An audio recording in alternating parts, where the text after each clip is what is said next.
Section 64 जहाँ पर सम्मन की बात करता है, मैं पिटीशन का नाम बता दूँ, Kush Kalra versus union of India, writ petition 958/2022, यानी कि writ petition civil number 958/2022 Kush Kalra versus union of India.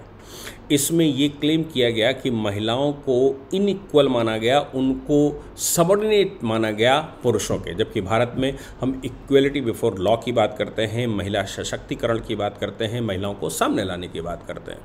इस केस में ऑनरेबल सुप्रीम कोर्ट ने केंद्र सरकार को नोटिस किया था। केंद्र सरकार की तरफ से अटॉर्नी जनरल प्रेजेंट हुए, उन्होंने कहा कि हम बहुत जल्दी इंडियन पिनल कोड, एविडेंस और सीआरपीसी पर नए कानून लाने वाले हैं।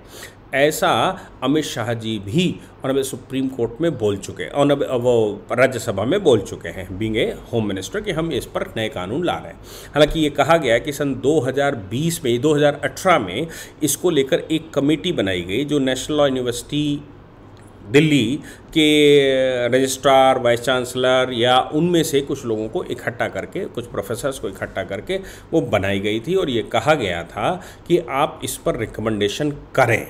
इसका नोटिफिकेशन मार्च 2020 को सेंट्रल गवर्नमेंट ने किया था, जिसमें क्रिमिनल लॉ रिफॉर्म्स कमेटी बिठाई गई थी, और उससे कहा गया था कि इंडियन पिनल कोड, सीआरपीसी और एविडेंस एक्ट में क्या आप कर सकते हैं, नए बनाने हैं।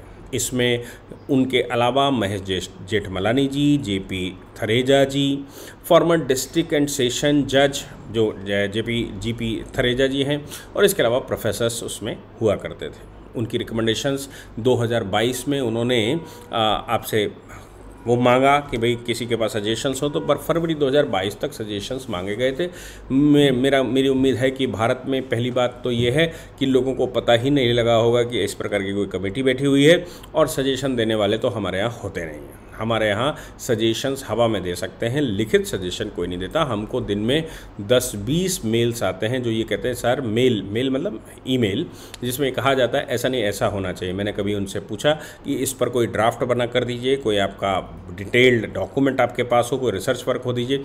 आज तक मुझे किसी का कोई रिसर्च वर्क नहीं मिला, एक आध को छोड़कर। अब आप समझ लीजिए कि भारत में पर उपदेश कुशल बहु तेरे, बहुत लोग उपदेश देने वाले हैं, लेकिन उस पर काम करने वाले व्यक्ति नहीं हैं।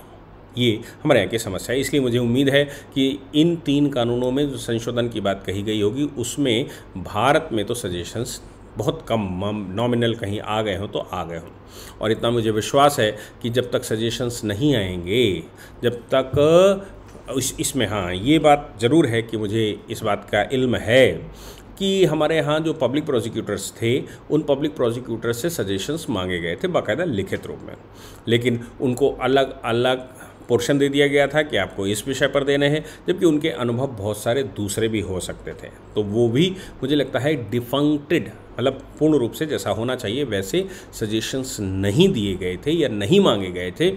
उनको 2 सेक्शन, 3 सेक्शन, 1 सेक्शन बता दिया गया था कि इस पर आप सजेशन दीजिए अलग अलग लोगों को। तो मुझे लगता है वो जो कंपेल्ड या जो बड़ा फॉर्म हो सकता है, वो बड़ा फॉर्म नहीं आया होगा।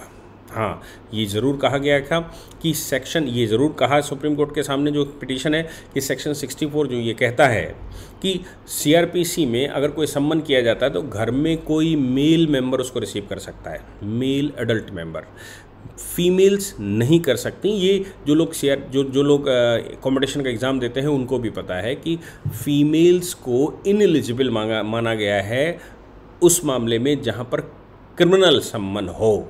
तो ये कहा गया कि भाई बहुत सारा ऐसा विषय है हमारे देश में कि केवल 22% महिलाएं काम करती हैं समाज में, बाकी 78% घर में रहती हैं। और अब न्यूक्लियर फैमिली चूँकि बनती जा रही है, इसलिए महिला को सम्मन चूँकि रिसीव नहीं हो सकता, इसलिए वो सम्मन कैसे रिसीव हो, ये एक बड़ी समस्या है।